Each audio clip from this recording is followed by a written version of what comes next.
Bismillah. Namaz kılmaygen adamna halı. Canı var, amal yoktur fikretmey. Fikrusuzlar bir Allah'a şükretmey. Şükrusuzlar beşte farzın tüzetmey. Namazsızlar cennetlerine yetmey. Talaylıdır olum fikru etegen, beşte farzın yürütüp tüzetegen. Şolar bulur cennetlege yetegen, namazsızlar cehennemge getegen. Siz tınlağız paygambarını sözüne, 70 malak karşı gelgen özüne. Söyley turup baktı Rasul yüzüne, bek acayip buldu Rasul sözüne. Her bir canlı halın Allah söyletken, hakıllıdır bu sözleni anlagan. Öz başına barı can şükrü kılgan, talaylıdır bulanı tergep bilgen.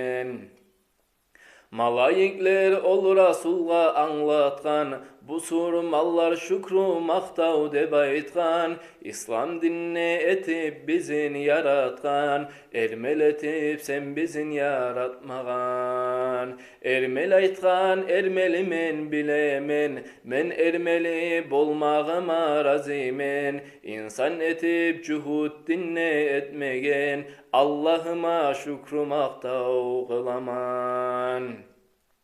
Cuhud dedi şükrü bolsun ya Rahman, cuhud dinle etip meni yaratkan. Macus etip sen meni yaratmagan, macusi yoluna meni salmagan. Macusi dey şükrü bolsun ya Rahman, kobrazimen macusi bolmağıma. Süyünemen men it bolmağanıma, insan etip şu yolda bolmağıma.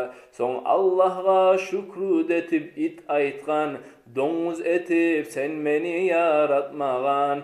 Domuz aytkan menne şükrü etemen, insan etip asilerden etmegen.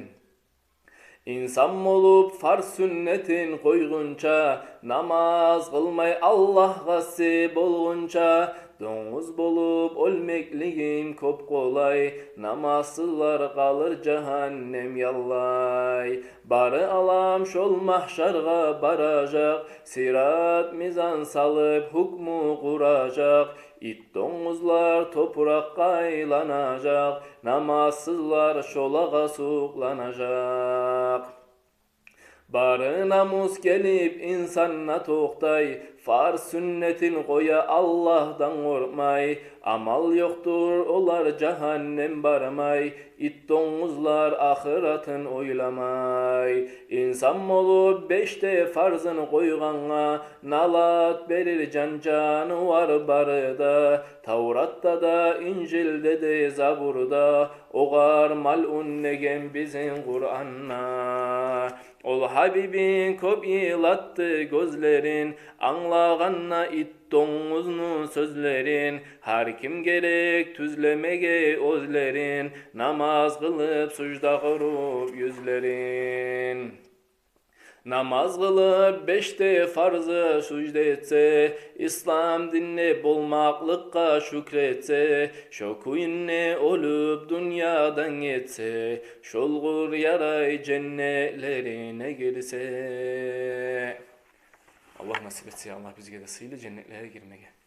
Allahumma salli ve sellim ve barik aleyh.